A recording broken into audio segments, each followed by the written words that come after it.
My father was, he is on the left here, my father was officer of the General Staff of the Soviet Army. He was inspector of land forces, Soviet troops stationed in countries like Mongolia, Cuba, East European countries. This is the picture taken at the entrance of my Institute of Oriental Languages. It's a part of Moscow State University. As every Soviet student, I was, quote-unquote, volunteering for harvesting grain in Kazakhstan. By the end of my training in school, I was recruited by the KGB. This picture was taken on that day, and you can see again how happy it feels to be recruited by the KGB. Pay special attention to number of bottles on the table. One of my functions was to keep foreign guests permanently intoxicated the moment they land at Moscow airport. In 1967, the KGB attached me to this magazine, Look magazine. A group of 12 people arrived to USSR from the United States to cover the 50th anniversary of October Socialist Revolution in my country. From the first page to the last page, it was a package of lies.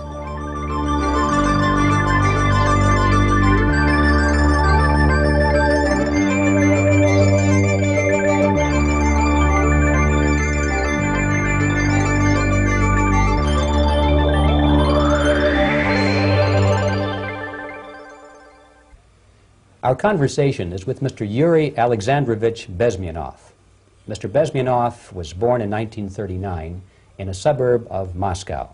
He was the son of a high-ranking Soviet Army officer. He was educated in the elite schools inside the Soviet Union and became an expert in Indian culture and Indian languages.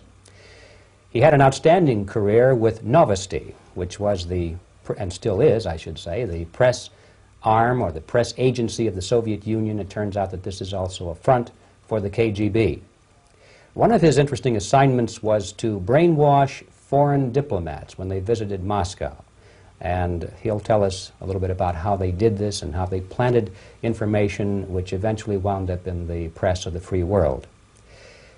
He escaped to the West in 1970 after becoming totally disgusted with the Soviet system, and he did this at great risk to his life. He certainly is one of the world's outstanding experts on the subject of Soviet propaganda and disinformation and active measures. Mr. Bezmenov, I'd like to begin by having you tell us a little bit about some of your childhood memories. Well, the most vivid memory of my childhood was Second World War, or to be more precise, the end of the Second World War, when all of a sudden United States, from a friendly nation, which helped us to defeat Nazism, turned overnight into a deadly enemy. And it was very shocking because all newspapers were trying to present an image of belligerent, aggressive American imperialism. Most of the things that we were taught is that United States is aggressive power, which is just about to invade our beautiful, free, socialist country, that American CIA is dropping Colorado beetles on our beautiful potato fields to eliminate our crops, and each schoolboy had a picture of Colorado bug on the back page of his notebook, and we were instructed to go into collective fields to search for those little Colorado bugs. Of course we couldn't find any, neither we could find many potatoes, and that was explained again by the encroachments of the decadent imperialist power. The anti-American paranoia, hysteria in the Soviet propaganda was to such of such a higher degree that many less skeptical people or less stubborn would really believe that the United States is just about to invade our beautiful motherland, and some secretly hope that it will come true. That's interesting. Yes. Well, getting back to life inside the Soviet Union or inside communist countries in general, in this country, at the university level primarily, we read and hear that the Soviet system is different from ours, but not that different, and that there is a convergence developing between all of the systems of the world, and that really it doesn't make an awful lot of difference what system you live under, because you have corruption and dishonesty and tyranny and all that sort of thing. From your personal experience, what is the difference between life under communism and life in the United States?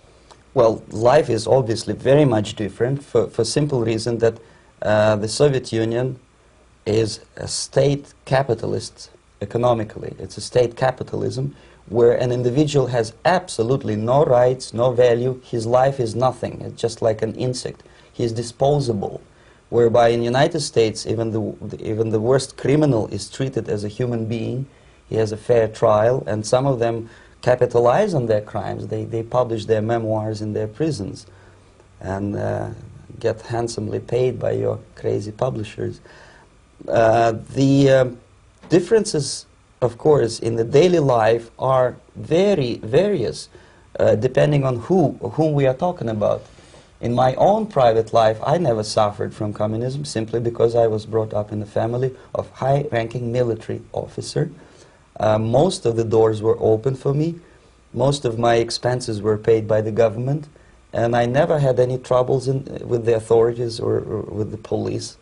So, in other words, I would say I enjoyed, or I had good reasons to enjoy, all the advantages of so-called socialist system.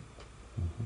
My main motivations to defect had nothing to do with affluence. It was mainly moral indignation, moral protest, rebellion against the inhuman methods of the Soviet system. Well, specifically, what did you object to? I objected, first of all, against oppression of my own dissidents and intellectuals.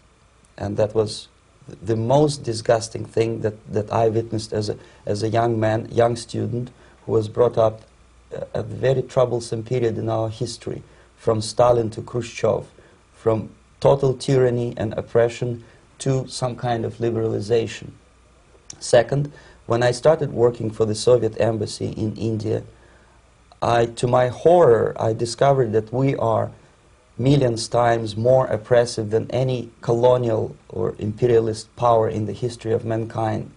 That my country brings to India not freedom, progress, and friendship between the nations, but racism, exploitation, and slavery, and of course economical inefficiency to this country. Since I fell in love with India, I developed something which by KGB standards is extremely dangerous thing. It's called split loyalty, when an agent likes a country of assignment more than his own country. I literally fell in love with this beautiful country, a country of great contrasts, but also great humility, great tolerance, and philosophical and intellectual freedoms. My ancestors used to live in caves and eat raw meat when India was a highly civilized nation 6,000 years ago. So obviously the choice was not to the advantage of my own nation. I decided to defect and to entirely dissociate myself from that brutal regime. Mr. Bezmenov, we've read a lot about the concentration camps and the slave labor camps under the Stalin regime. Now the general impression in America is that those things are part of the past. Are they still going on today, or what is the status? Yes. There is no qualitative change in the Soviet concentration camp system. There are changes in numbers of prisoners. Again, this is unreliable Soviet statistics. We don't know how many political prisoners are there in the Soviet concentration camps. But we sure know from various sources that at each particular time there are close to 25 to 30 million of Soviet citizens who are virtually kept as slaves in forced labor camp system. The size of the population of a country like Canada is serving terms as prisoners.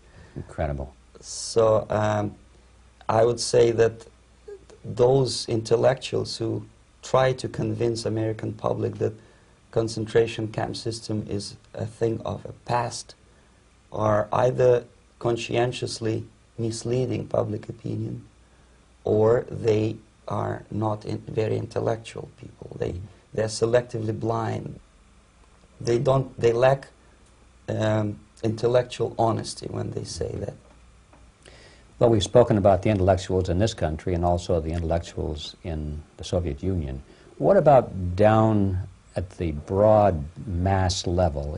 Do the people in general, the working people, the workers in general in the Soviet Union, do they support the system? Do they tolerate it? What is their attitude? Well, average Soviet citizen, if there is such an animal, of course, does not like the system because it hurts, it kills. He may not understand the reasons, he may not have enough information or educational background to understand. But I doubt very much there are many people who are conscientiously supporting the Soviet system. There are not such people in USSR. Even those who have all the reasons to enjoy socialism, people like myself, who were a member of journalistic elite, they also hate the system for different reasons, though. Not because they lack material affluence, but because they are unfree to think, they're in constant fear, duplicity, split personality. And this is the greatest tragedy for my nation. Well, what do you think are the chances of the people actually overcoming their system or replacing it? There is a great possibility that system will sooner or later be destroyed from within. There is a self-destructive mechanism built into any socialist or communist or fascist system, because there is lack of feedback, because the system does not rely upon loyalty of population. But until this Soviet junta is being supported by the Western so-called imperialists, that is, multinational companies, establishments, governments, and let's face it, intellectuals, so-called academia in the United States is famous for supporting the Soviet system.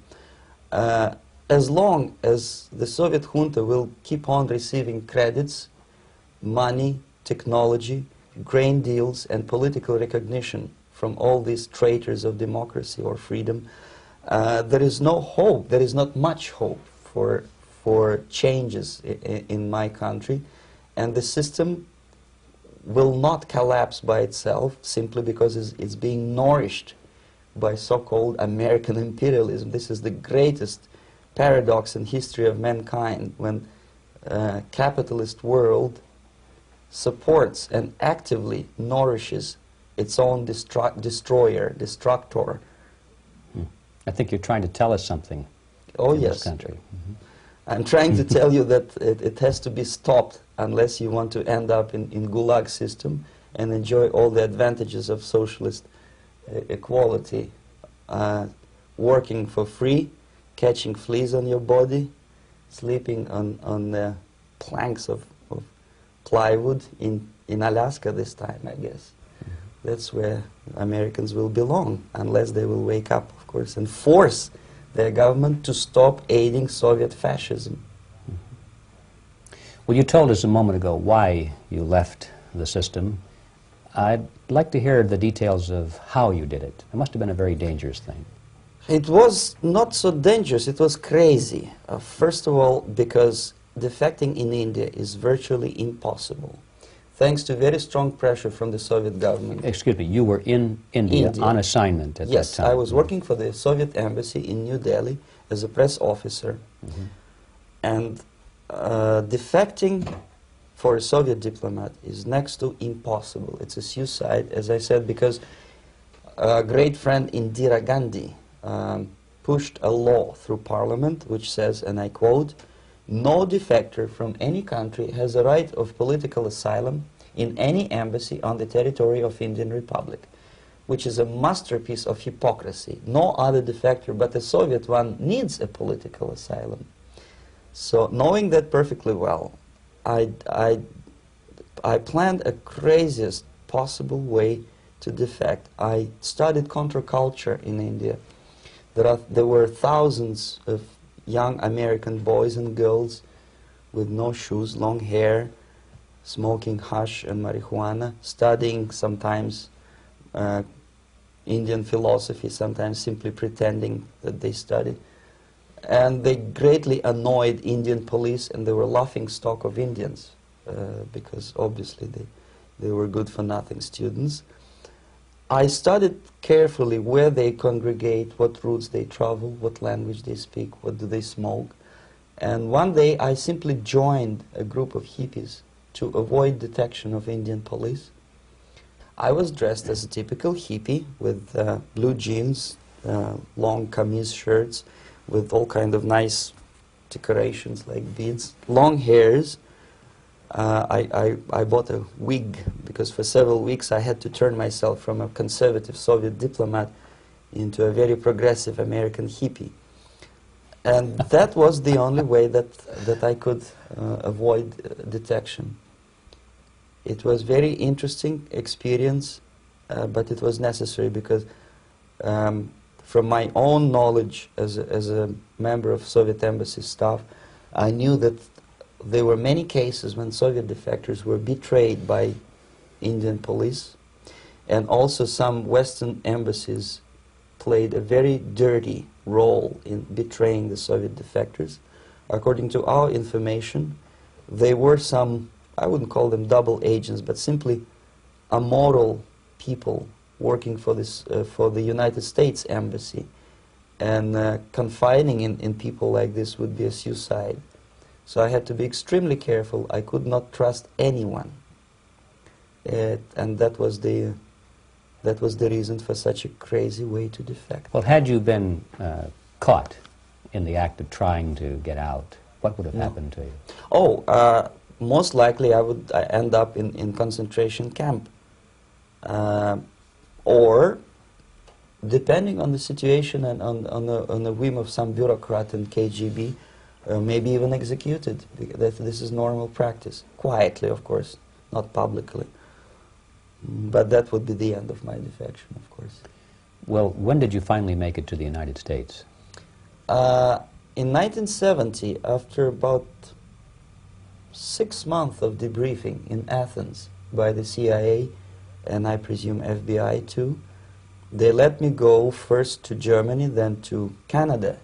That was my decision. I had to change my identity to protect my family and my friends in USSR. And also I was a little bit paranoid, knowing that both Soviet KGB and probably some double agents within the American system may be after me. So I wanted to settle down as far away as possible. I requested CIA to give me some kind of new identity and just let me go on my own. And I settled in Canada. I was a student. I changed many professions, from farm help and laundry truck driver to language instructor and broadcaster for Canadian Broadcasting Corporations in Montreal. Well, have you had any threats on your life or any yes. unpleasant in about 5 years, KGB eventually discovered that I am working for Canadian Broadcasting. I made a very big mistake. I started working for overseas service of CBC, which is similar to Voice of America, in Russian language. And of course, monitoring service in USSR picked up every new voice. Every new announcer they would make it a point to discover who he is. And in 5 years, sure enough, slowly but surely, they discovered that I am not Thomas Schumann, that I am Iuri Alexandrovich Bezmenov, and that I am working for Canadian Broadcasting, and undermining beautiful détente between Canada and USSR. And the Soviet ambassador Alexander Yakovlev made it his personal effort to discredit me. He complained to Pierre Trudeau, who is known to be a little bit soft on socialism. And the management of CBC behaved in a very strange, cowardly way, unbecoming to representatives of an independent country like Canada. They listened to every suggestion that Soviet ambassador gave, and they started shameful investigation, analyzing content of my broadcasts to USSR. And sure enough, they discovered that some of my statements were probably would be offending to the Soviet Politburo. So I had to leave my job. And of course, subtle intimidations. They would say something like, please cross the street carefully because, you know, traffic is very heavy in Quebec. And fortunately, I know about the psychology and the logic of activity of the KGB, and I never allowed myself to be intimidated. This is the worst thing. This is what they expect a person, a defector, to be intimidated. Once they spot that you are scared, they keep on developing that line, And then eventually you either have to give up entirely and work for them, or they neutralize you. They would definitely stop all kind of political activity, which they failed to do in my case, because I was stubbornly working for the Canadian Broadcasting. And in response to their intimidations, I said that, look, this is a free country, and I am as free as you are. And I also can drive very fast. And gun control is not yet established in Canada, so I had a couple of good shotguns in my basement. So welcome to visit me someday with your Kalashnikov's machine guns. So obviously it didn't work. Intimidation didn't work. So they tried different approach, as I described. They approached on the highest level, on the level of Canadian bureaucracy. And at that level they were successful. On that level they were successful. On individual level they failed flat. Mr. Bezmenov has brought a series of slides with him that he has taken from the Soviet Union, and I think this is a good time to take a look at the slides. Yes. Now, the viewers will be able to see these slides as we talk about them. Yes, this is a collection of slides which are, some of them are snapshots from my family album, some of them are documents which I smuggled from the Soviet embassy, and some are reproductions from local mass media. I usually show them to establish my credibility as a defector. This is a picture of my native town, Mytishi, about 20 miles north from Moscow. Characteristically, there is a statue of Comrade Lenin in the central square. This is myself at the age of 7, again, characteristically, under the statue of Comrade Stalin, extending his friendly hand to peoples of the world. At that age, of course, I was still idealistically minded young communist, and I still believe that sooner or later things will go for better. But I realized that the system stinks, that something is fishy, and that ideology is fake, and the propaganda about advanced Soviet agriculture simply didn't meet the criteria of reality. If they talk about abundance of food and there is none in the stores, there must be something wrong. My father was, he is on the left here, my father was officer of the General Staff of the Soviet Army. He was inspector of land forces, Soviet troops stationed in countries like Mongolia, Cuba, East European countries. Were he alive today, most likely he would be inspecting Soviet troops in Nicaragua, Angola, and many other parts of the world. Fortunately, he died and he didn't see the disgrace, because deep inside he was a Russian patriot. He didn't like the idea of expanding Soviet military might, especially in the areas where we were not welcomed at all. Unlike many other military officers, he was reporting directly to the Minister of Defense, bypassing KGB and diplomatic service. In other words, he was a trusted military professional. And my impression that this type of people are much less hawkish and adventuristic than party bureaucrats in Kremlin. When American mass media describes Soviet military as potentially dangerous counterpart for Pentagon, I simply laugh, because I know better. I know that the most dangerous part of the Soviet power structures are not military at all. Most likely, if they come to power in my country, they'll be more sensible negotiators for nuclear disarmament and withdrawal of the Soviet troops from many parts of the world. But if someone from the party structure or the KGB structure were to give the orders for a military intervention, they have to obey, they yes, would follow because them. they are professional military. But they, you see, the triangle of power and hate in USSR is the party at the top, the party elite, the oligarchy of the party, then the military and the KGB at the bottom. They hate each other, and the most hated triangle, the most hated corner of the triangle is the Communist Party bureaucrats. They are the most adventuristic, senile megalomaniacs. They can start war, I wouldn't be surprised. Not the military. They know what war is. Yes. At least my father did. This is the picture taken at the entrance of my Institute of Oriental Languages. It's a part of Moscow State University. I graduated in 1963. And now, excuse me, which one were you on? I am on the right. You're on the right. And on the left is my my schoolmate Vadim Smirnov, who later was a apparatchik in the Central Committee of the Soviet Union Communist Party. What is an apparatchik? It's a functionary, something like civil service in British Empire. Someone who is never fired from the service. He stays there internally. He may not be promoted too high, but he's a dependable bureaucrat who will stay forever. I studied not only languages, but also history, literature, even music. I'm on this picture, I'm trying to learn how to play Indian musical instrument. I even tried to look like an Indian when I was second-year student. Not bad, really. Yes, actually it was strongly encouraged by the instructors in my school, because the graduates of my school were later on employed as diplomats, foreign journalists, or spies. As every Soviet student, I was quote-unquote volunteering for harvesting grain in Kazakhstan. This is a biggest agricultural blunder of the Soviet government. But I didn't have much choice, of course, because the communist motto borrowed from the Bible says, "Those who do not work shall not eat." And you can see me eating, therefore I was working, and you can see how happy I was about it. I went through a very extensive physical and military training, including the military games in areas, suburban areas of Moscow. And here, for example, we are on a tour in Arkhangelsk area.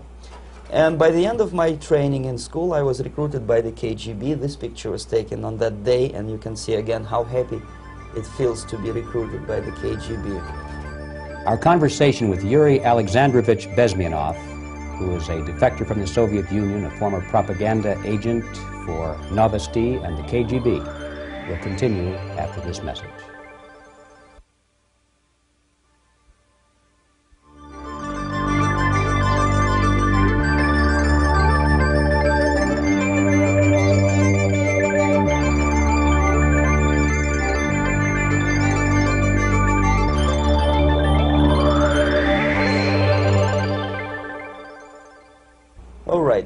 As every student in USSR, I went through very extensive physical and military training and civil defense training too. Unlike in the United States, where civil defense is virtually non-existent, zero.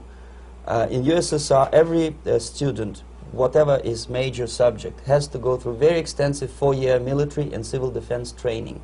You can see me here with a group of students during one of the war games near Moscow. The main idea, of course, is to prepare a huge reserve army of the USSR.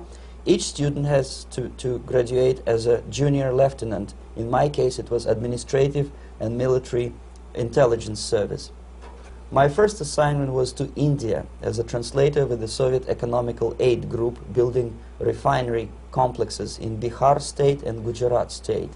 At that time, I was still naively, idealistically believing that what I was doing contributes to the understanding and cooperation between the nations.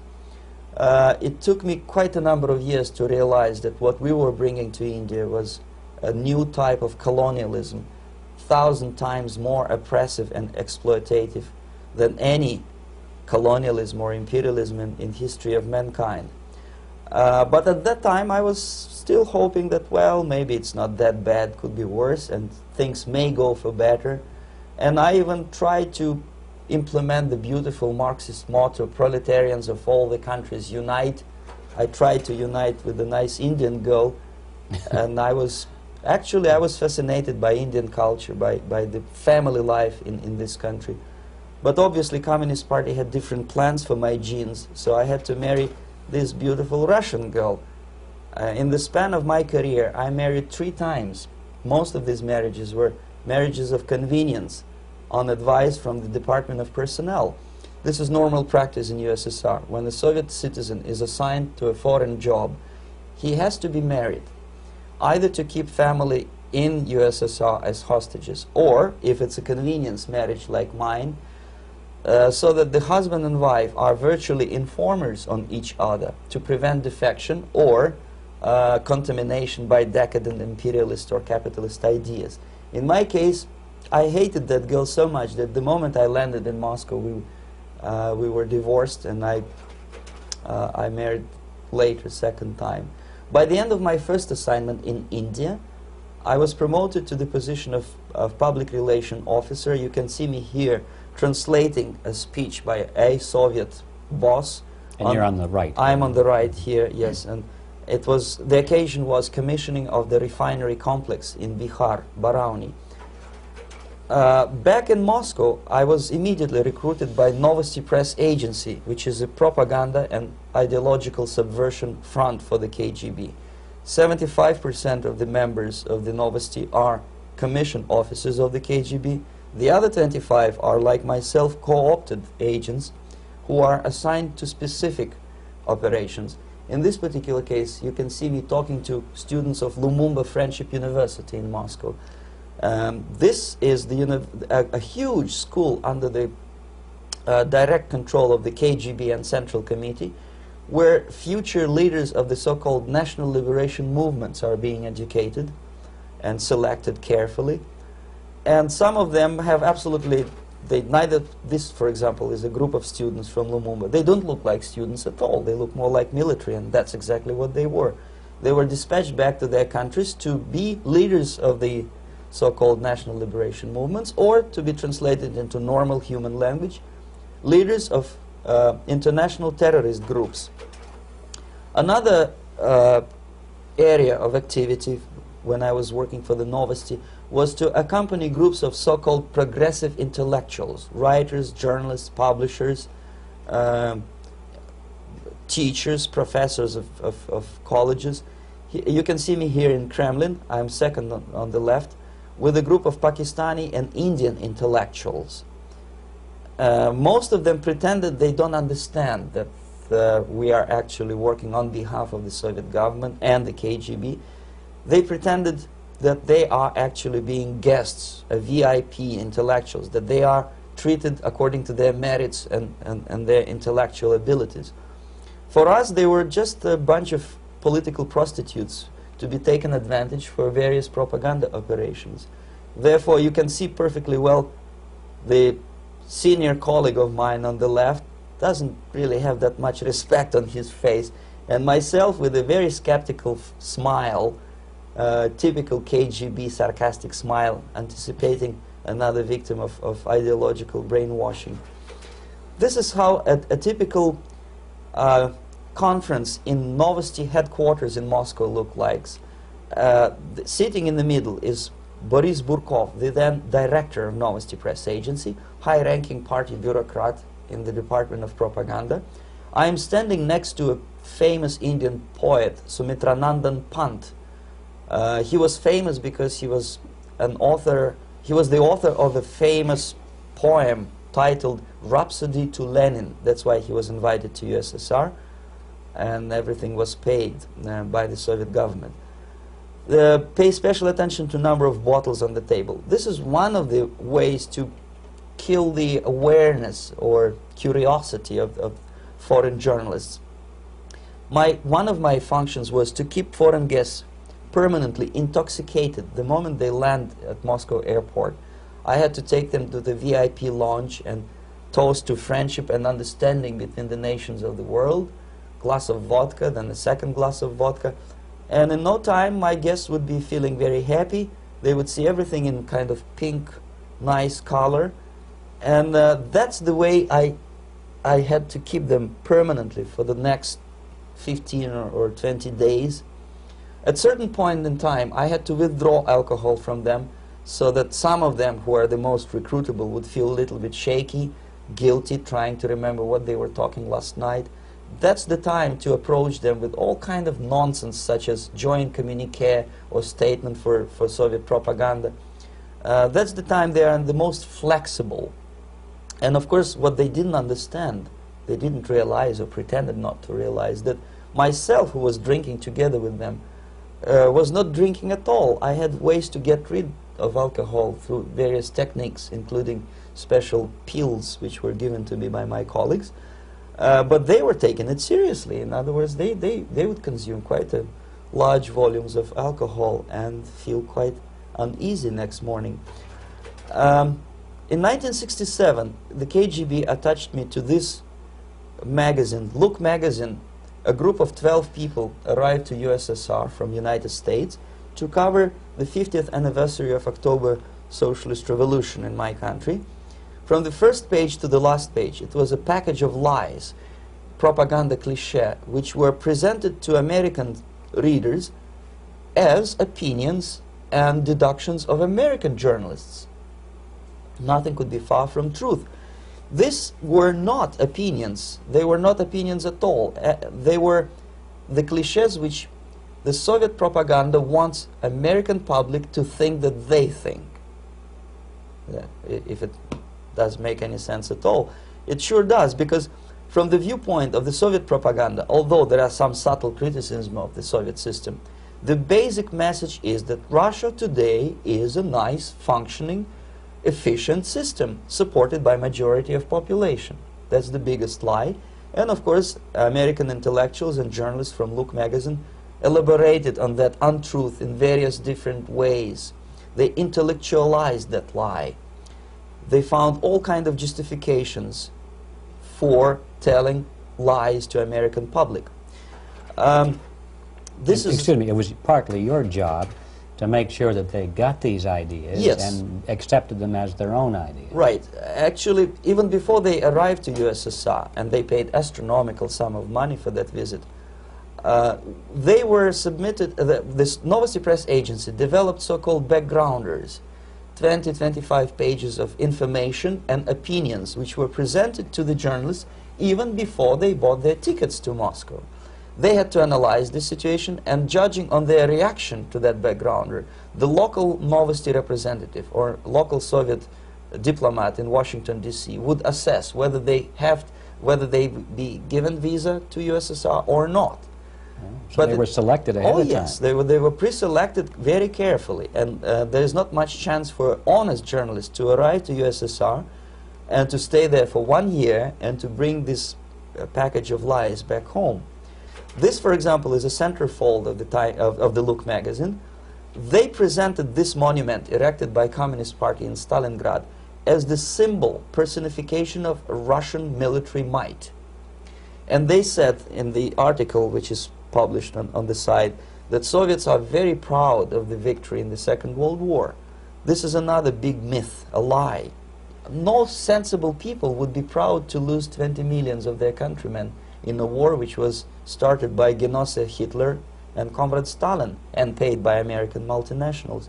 Most of the Soviet citizens look at this type of monuments with disgust and sorrow, because every family lost father, brother, sister, or child in the Second World War. Yet American journalists who were trying to appease, to please their hosts, presented this picture on the centerfold as the symbol and personification of Soviet national, they call it Russian national spirit. And it was greatest misconception and a very tragic misunderstanding. Of course, Look magazine was not distributed in USSR. The main audience was in the United States. But I presume that many Americans, millions of Americans who were reading Look magazine at that time, had absolutely wrong idea about the sentiments of my nation, about what the Soviets are proud of and what they hate. This is a group, you see the same lady with the sword in Stalingrad. This is the group of journalists. Myself is in the center with the same devilish smile. And Mr. Philip Harrington is on the extreme left there with his camera. This is the gentleman which was so deaf or so uninterested in what I had to say to him. This is the same picture, a blow-up of the same picture. Many guests from various countries, in this particular case from Asia and Africa, were taken by me as a Novosti Press agency employee for a tour across Siberia, for example. We would show them typical kindergarten, you see, nothing special by American standards, just nice children sitting, eating their breakfast or lunch. What they could not understand, or they pretended not to understand, that this is an exemplary kindergarten. This is not the kindergarten for average person or average family in USSR. And we maintain that illusion in their minds. You can see myself under the red spot in the middle there, with the same business-like expression. I'm doing my job. That's what I'm assigned to do, and that's what I was paid to do.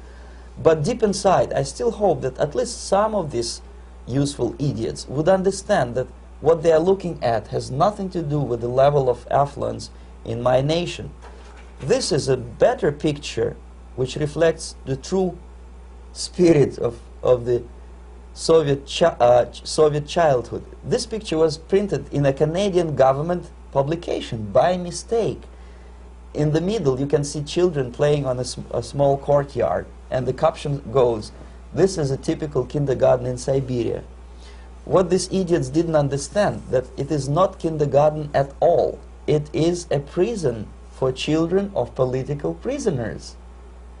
But there was not a single mentioning that what they were visiting actually was an area of concentration camps. And the job of people like myself to help them to not to notice that they are actually talking to prisoners. Most of the children were dressed, especially on the occasion of the foreigners' visit. Of course, there were no corpses on the ground. There were no machine gun guards. And well, it looks not very pleasant, as you see.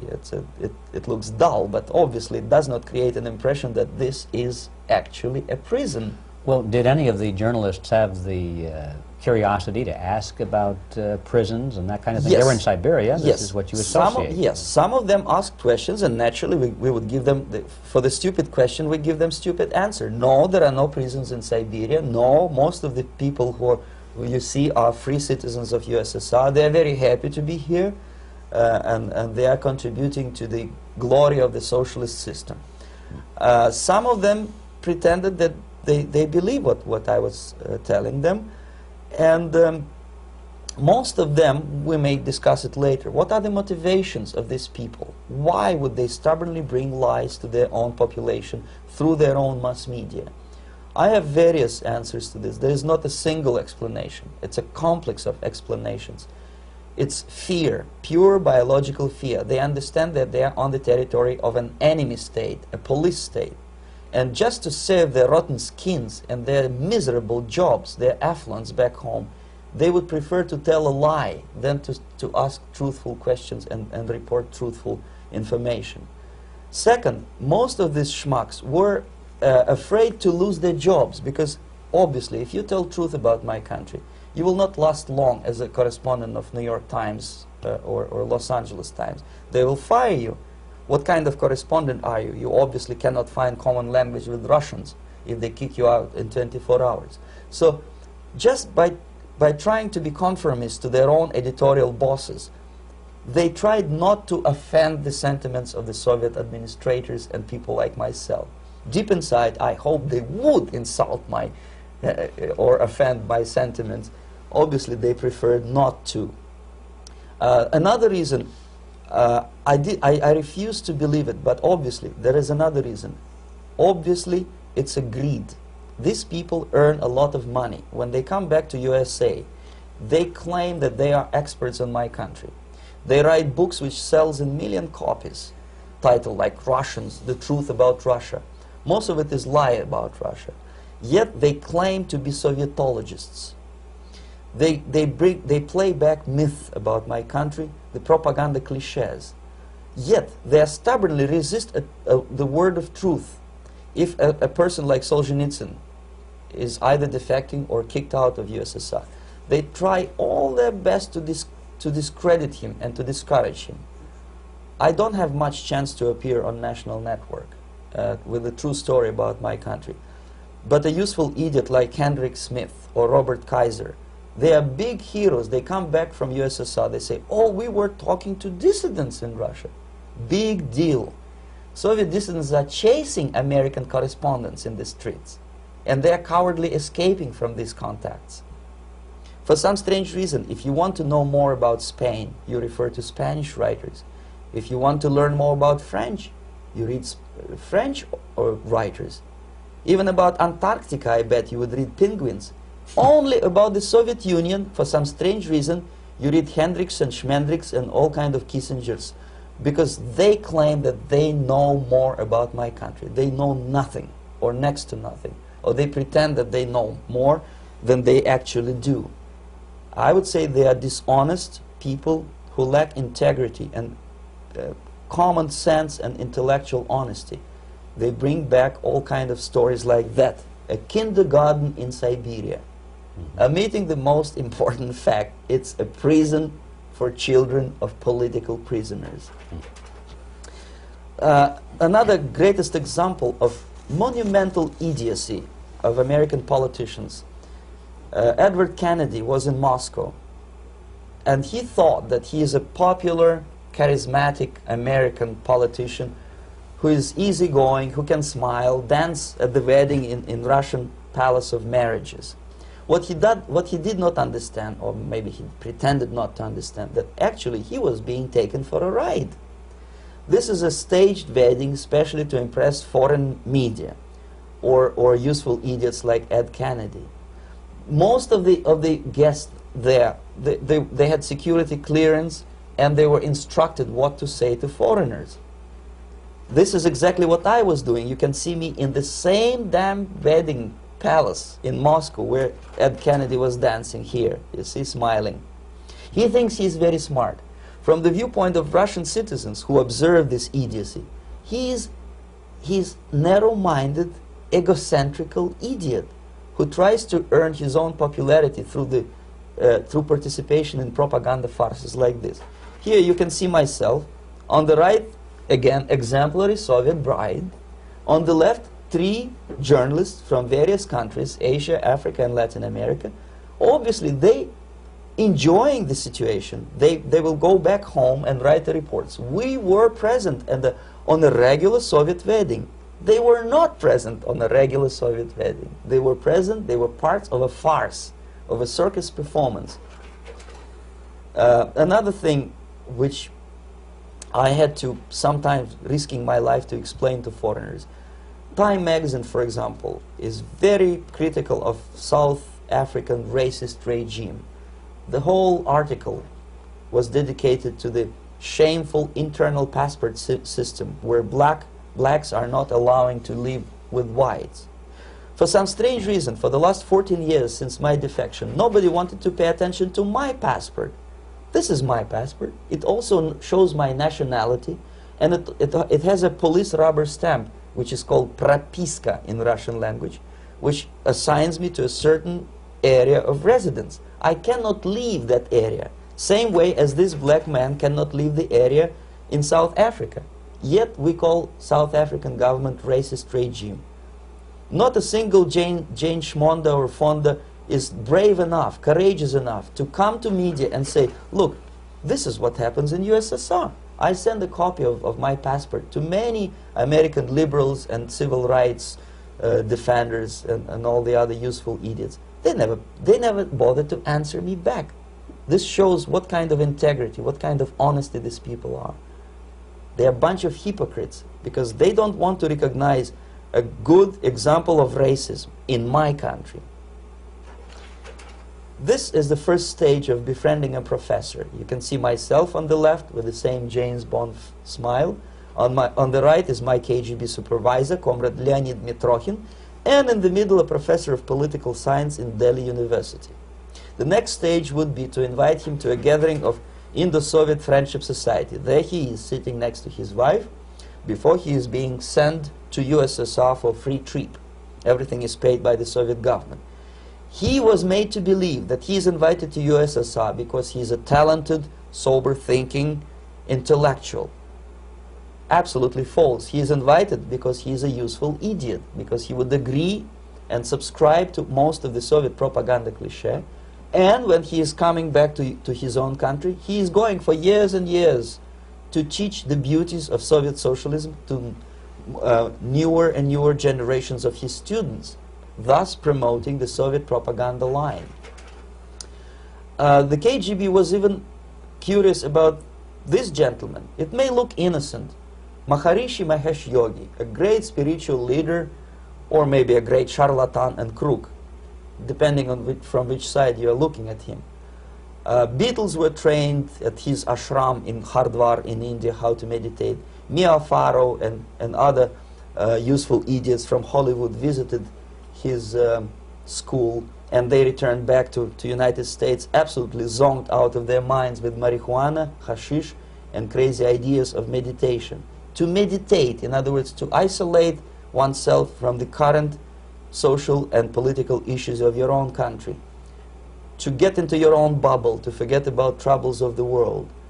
Obviously, KGB was very fascinated with such a beautiful school, such a brainwashing center for stupid Americans. I was dispatched by the KGB to check what kind of VIP Americans attend this school. That's you on the left. Yes, I'm on the left. I was trying to get enrolled in that school. Unfortunately, the Maharishi Mahesh Yogi asked too much. He wanted $500 American for enrollment. But my function was not actually to get enrolled in the school. My function was to discover what kind of people from United States attend this school. And we discovered that, yes, there are some influential members of family, public opinion makers of United States, who come back with the crazy stories about Indian philosophy. Indians themselves look upon them as idiots, useful idiots. To say nothing about KGB, who looked at them as extremely naive, misguided people. Obviously, a VIP, say a wife of a congressman, or a prominent Hollywood personality, after being trained in that school, is much more instrumental in the hands of manipulators of public opinion and KGB than a normal person who understands, who looks through this type of fake religious training. Why would they be more susceptible to manipulation? I just mentioned that because, you see, a person who is too much involved in introspective meditation. You see, if you carefully look what Maharishi Mahesh Yogi is teaching to Americans, is that most of the problems, most of the burning issues of today can be solved simply by meditating. Don't rock the boat. Don't get involved. Just sit down, look at your navel, and meditate. And the things, due to some strange logic, due to cosmic vibration, will settle down by themselves. This is exactly what the KGB and Marxist-Leninist propaganda wants from Americans, to distract their opinion, attention, and mental energy from real issues of the United States into a non-issues, into a non-world, non-existent harmony.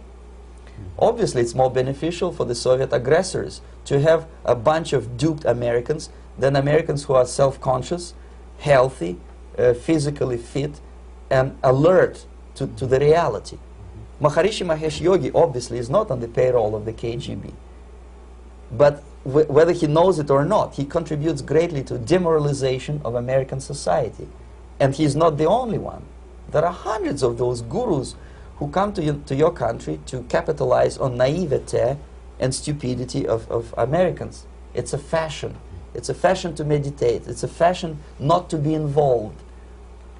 So obviously, you can see that if KGB were that curious, if they paid my trip to Hardwar, if they assigned me to that strange job, obviously they were very much fascinated. They were convinced that that type of brainwashing is very efficient and instrumental in demoralization of the United States. Our conversation with Iuri Alexandrovich Bezmenov, who is a defector from the Soviet Union, a former propaganda agent for Novosti and the KGB, will continue after this message.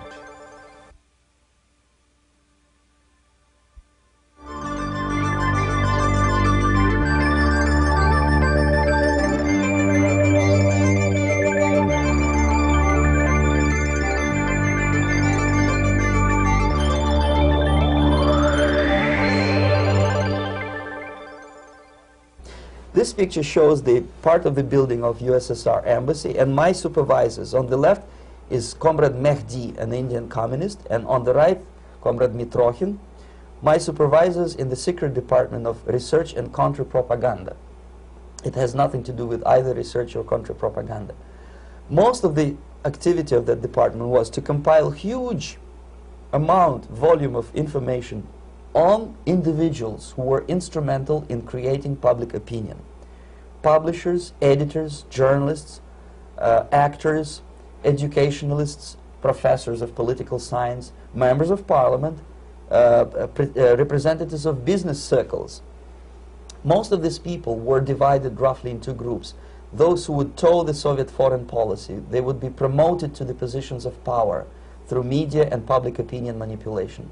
Those who refused the Soviet influence in their own country would be character assassinated or executed physically come revolution. Same way as in the small town of Hue in South Vietnam, several thousands of Vietnamese were executed in one night when the city was captured by Viet Cong for only 2 days. And American CIA could never figure out how could possibly communists know each individual, where he lives, where to get him, and would be arrested in one night, basically in some 4 hours before dawn, put on a van, taken out of the city limits and shot. The answer is very simple. Long before communists occupied the city, there was extensive network of informers, local Vietnamese citizens, who knew absolutely everything about people who are instrumental in public opinion, including barbers and taxi drivers. Everyone who was sympathetic to the United States was executed. Same thing was done under the guidance of the Soviet embassy in Hanoi, and same thing I was doing in New Delhi. To my horror, I discovered that in the files where people were doomed to execution, there were names of pro-Soviet journalists with whom I was personally friendly. Pro-Soviet? Yes. They were idealistically minded leftists who made several visits to USSR, and yet the KGB decided that come revolution or drastic changes in political structure of India, they will have to go. Why is that? Because they know too much. Simply because, you see, the useful idiots, the leftists who are idealistically believing in the beauty of Soviet socialist or communist or whatever system, when they get disillusioned, they become the worst enemies. That's why my KGB instructors specifically made a point, never bother with leftists. Forget about these political prostitutes. Aim higher. This was my instruction. Try to get into large circulation, established conservative media. Rich, filthy rich movie makers, intellectuals, so-called academic circles. Cynical, egocentric people who can look into your eyes with angelic expression and tell you a lie. These are the most recruitable people, people who lack moral principles, who are either too greedy or too suffer from self-importance. They feel that they matter a lot. These are the people who KGB wanted very much to recruit. But to eliminate the others, to execute the others, don't they serve some purpose? Wouldn't they be the ones they rely on? They serve purpose only at the stage of destabilization of a nation. For example, your leftists in United States, all these professors and all these beautiful civil rights defenders, they are instrumental in the process of the subversion only to destabilize the nation. When their job is completed, they are not needed anymore. They know too much. Some of them, when they get disillusioned, when they see that Marxist-Leninists come to power, obviously they get offended. They think that they will come to power. That will never happen, of course. They will be lined up against the wall and shot. But they may turn into the most bitter enemies of Marxist-Leninists when they come to power. And that's what happened in Nicaragua. You remember most of these former Marxist-Leninists were either put to prison or one of them split, and now he's working against Sandinistas. It happened in Grenada when Maurice Bishop was already a Marxist. He was executed by a new Marxist who was more Marxist than this Marxist. Same happened in Afghanistan when first there was Taraki, he was killed by Amin, then Amin was killed by Babrak Karmal with the help of KGB. Same happened in Bangladesh when Mujibur Rahman, very pro-Soviet leftist, was assassinated by his own Marxist-Leninist military comrades. It's the same pattern everywhere. The moment they serve their purpose, all the useful idiots are either be executed entirely, all the idealistically minded Marxists, or exiled or put in prisons, like in Cuba. Many former Marxists are in Cuba, in prison. So most of the Indians who were cooperating with the Soviets, especially with our Department of Information of the USSR Embassy, were listed for execution. And when I discovered that fact, of course I was sick. I was mentally and physically sick. I thought that I'm going to explode one day during the briefing at the ambassador's office. I would stand up and say something that we are basically a bunch of murderers. That's what we are. It has nothing to do with friendship and understanding between the nation and blah, blah, blah. We are murderers. We behave as a bunch of thugs in a country which is hospitable to us, a country which with ancient traditions. But I did not defect. I tried to get the message across. To my horror, nobody wanted even to listen, least of all to believe what I had to say. And I tried all kinds of tricks. I would leak information through letters or lost documents or something like that. And still I got no message. The message was not published, even in the conservative mass media of India. The immediate impulse to defect was Bangladesh crisis, which was described by American correspondents as Islamic grassroots revolution, which is absolute baloney. There was nothing to do with Islam, and there was no grassroots revolution. Actually, there are no grassroots revolutions, period. Any revolution is a byproduct of a highly organized group of conscientious and professional organizers, but has nothing to do with grassroots. In Bangladesh, it was nothing with grassroots. Most of the Awami League party members, Awami League means People's Party, were trained in Moscow in the high party school. Most of the Mukti Fauj leaders, Mukti Fauj in Bengali means People's Army, same as SWAPO and all kind of liberation armies all over the world, the same bunch of useful idiots. They were trained at Lumumba University and various centers of the KGB in Simferopol, in Crimea, and in Tashkent. So when I saw that Indian territory is being used as a jumping board to destroy East Pakistan, I saw myself thousands of so-called students traveling through India to East Pakistan, through the territory of India, and Indian government pretended not to see what's going on. They knew perfectly well, the Indian police knew it, the intelligence department of Indian government knew it, the KGB of course knew it, and the CIA knew it. That was most infuriating, because when I defected and I explained to the CIA debriefers they should watch out because East Pakistan is going to erupt any moment, they said I was reading too many James Bond novels. Anyway, so East Pakistan was doomed. One of my colleagues in the Soviet consulate in Calcutta, when he was dead drunk, he ventured into the basement to relieve himself, and he found big boxes which said printed matter to Dhaka University. Dhaka is the capital of East Pakistan. And since he was drunk and curious, he opened one of the boxes and he discovered not printed matter. He discovered Kalashnikov guns and ammunition in there. Anyway, it's a long story. When I saw the preparations for the invasion into East Pakistan, obviously I wanted to defect immediately. The only thing I couldn't at that time make up my mind when and where and how. One of the reasons, of course, you see, I was in love with India. I mentioned it before. I spoke the languages. I socialized with people. And I understood that I had to act fast unless I want this beautiful country to be permanently and irreparably damaged by our presence. One of the reasons not to defect was, as you can see, I was living in relative affluence. Who the hell in a normal mind would defect and do what? To be abused by your media, to be called McCarthyist and fascist and paranoid, or to drive a taxi in New York City? What for? What the hell for should I defect? To be abused by Americans, to be insulted in exchange for my effort to bring the truthful information about impending danger of subversion. As you can see, I was living in quite a comfortable conditions next to swimming pool, where Indians were not allowed, by the way. I was highly paid expert in propaganda. I had my family. I was respected by my nation. My career was cloudless. The third reason, how to defect with the family.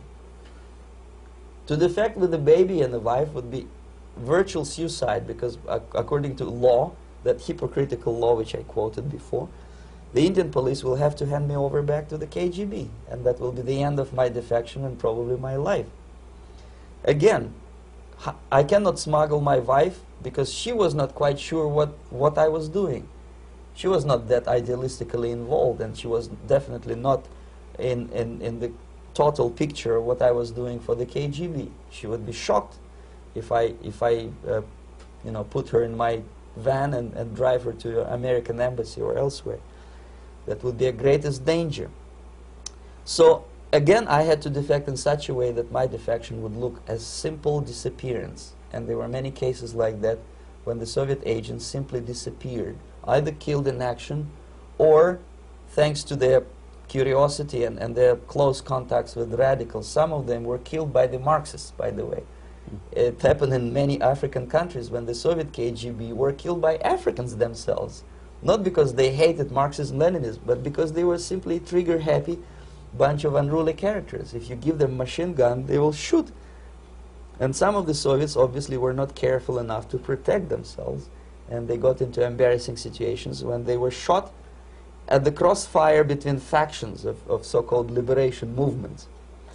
Anyway, so I decided, as I said, to study the counterculture. I decided this probably would be the best way to disappear. I socialized with characters like this. On the left, you see, he's a barefoot American hippie.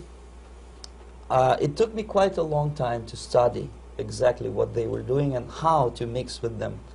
But eventually I did it. Most of Indian newspapers carried my picture and promise of 2,000 rupees for information about my whereabouts. But they were looking for the wrong person, because they obviously tried to stop a young Soviet diplomat in white shirt and tie, and this is how I looked at the time of defection. Nobody could possibly think that a Soviet diplomat would be as crazy as to join a bunch of hippies. That's you. Yes, travel India and smoke hash. So I made it literally almost like a Hollywood-style detective story. From under the nose of the KGB in Bombay airport, I landed the plane and I flew to Greece, where I was debriefed by the CIA. That's basically that's all for my slides. We can turn off the projector, then. That's very interesting. Well, you spoke several times before about ideological subversion. That is a phrase that I'm afraid some Americans don't fully understand. When the Soviets use the phrase ideological subversion, what do they mean by it?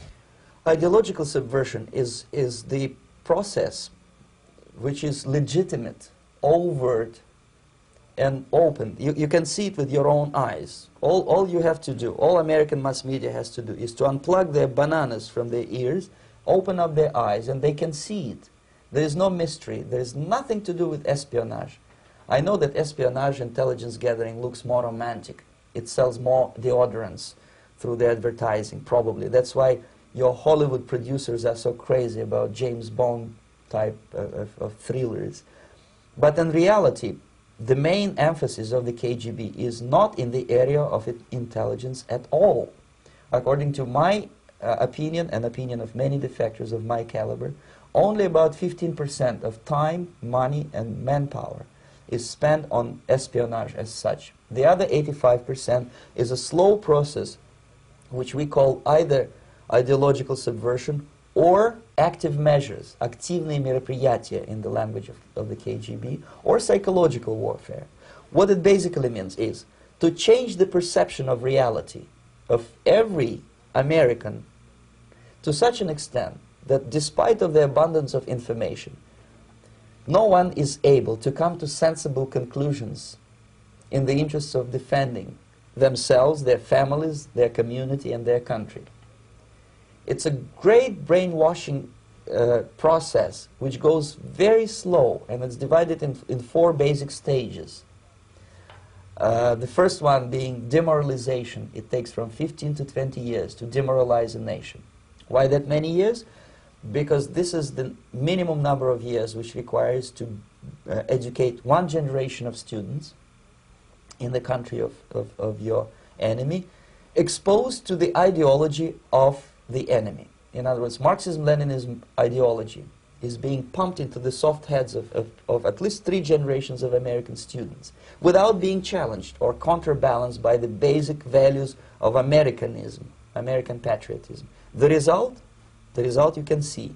Most of the people who graduated in the 60s, dropouts or half-baked intellectuals, are now occupying the positions of power in the government, civil service, business, mass media, educational system. You are stuck with them.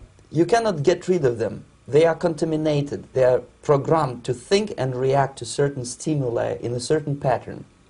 You cannot change their mind, even if you expose them to authentic information, even if you prove that white is white and black is black. You still cannot change the basic perception and the logic of behavior.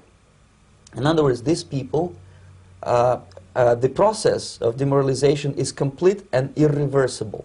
To get rid society of these people, you need another 20 or 15 years to educate a new generation of patriotically minded and common sense people who would be acting in favor and in the interests of United States society. And yet these people who've been programmed and, as you say, in place and Yes. who are favorable to an opening with the Soviet concept, these are the very people who would be marked for extermination in this country? Most of them, yes.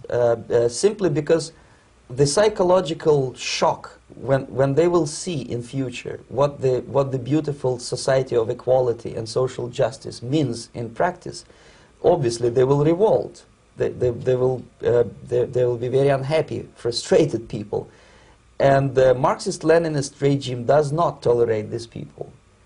Obviously they will join the links of dissenters, dissidents. Unlike in present United States, there will be no place for dissent in future Marxist-Leninist America. Here you can get popular like Daniel Ellsberg and filthy rich like Jane Fonda for being dissident, for criticizing your Pentagon. In future, these people will be simply squashed like cockroaches. Nobody is going to pay them nothing for their beautiful, noble ideas of equality. This they don't understand, and it will be a greatest shock for them, of course. The demoralization process in the United States is basically completed already. For the last 25 years. Actually, it's overfulfilled, because demoralization now reaches such areas where previously not even Comrade Andropov and all his experts would even dream of such a tremendous success. Most of it is done by Americans to Americans, thanks to lack of moral standards. As I mentioned before, exposure to true information does not matter anymore. A person who was demoralized is unable to assess true information. The facts tell nothing to him. Even if I shower him with information, with authentic proof, with documents, with pictures, even if I take him by force to the Soviet Union and show him concentration camp, he will refuse to believe it until he is going to receive a kick in his fat bottom. When a military boot crashes his balls, then he will understand, but not before that. That's the tragic of the situation of demoralization.